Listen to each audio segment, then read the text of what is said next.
Money laundering से लेकर शराब घोटाला मामले में पकड़े गए अरविंद केजरीवाल के नेताओं को जमानत नहीं मिल रही, लेकिन कैसे भी अंतरिम जमानत बाहर आने के लिए कोई जेल के बाथरूम में बार बार गिर जाता है, किसी को अपेंडिक्स का ऑपरेशन करवाना होता है। अब एक को बवासीर हो गया है, उसे अंतरिम जमानत की जरूरत आन पड़ी है, कोर्ट के दरवाजे पर जाकर खड़ा हो गया। असल में ये मामला शराब घोटाला मामले में गिरफ्तार नायर का है।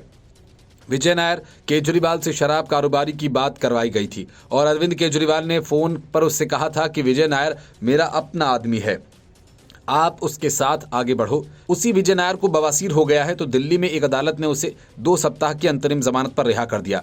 नायर शराब घोटाला मामले में आरोपी है और 14 महीनों से जेल में बंद है। स्पेशल जज एम.के. नागपाल ने कहा कि याचिकाकर्ता विजय नायर को इस केस में 2 सप्ताह की अंतरिम जमानत दी जाती है। बाहर निकलने के दिन से 2 सप्ताह तक की अवधि होगी। नायर को नवंबर 2022 में गिरफ्तार कर लिया गया था।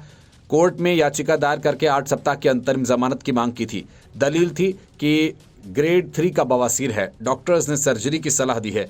अदालत ने 2 लाख के निजी मुचलके पर और इतनी ही राशि जमानत राशि कर जमा कराने के लिए कहा। कोर्ट ने शर्त लगाई कि वो किसी सबूत से छेड़छाड़ नहीं करेगा और किसी गवाह को प्रभावित नहीं करेगा। कोर्ट ने कहा कि वो सह आरोपी है, संदिग्ध या गवाह से मुलाकात या बातचीत नहीं करेगा, किसी आपराधिक गतिविधि में शामिल नहीं होंगे। कोर्ट ने कहा कि अंतरिम जमानत की किसी शर्त का उल्लंघन नहीं होना चाहिए।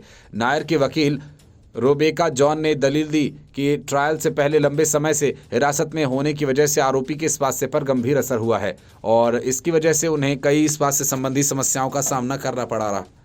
उन्होंने कहा कि नायर को सर्जरी की जरूरत है जो हिरासत में नहीं हो सकती। वह मुंबई में सर्जरी कराना चाहते हैं क्योंकि वह वहीं के स्थायी निवासी हैं।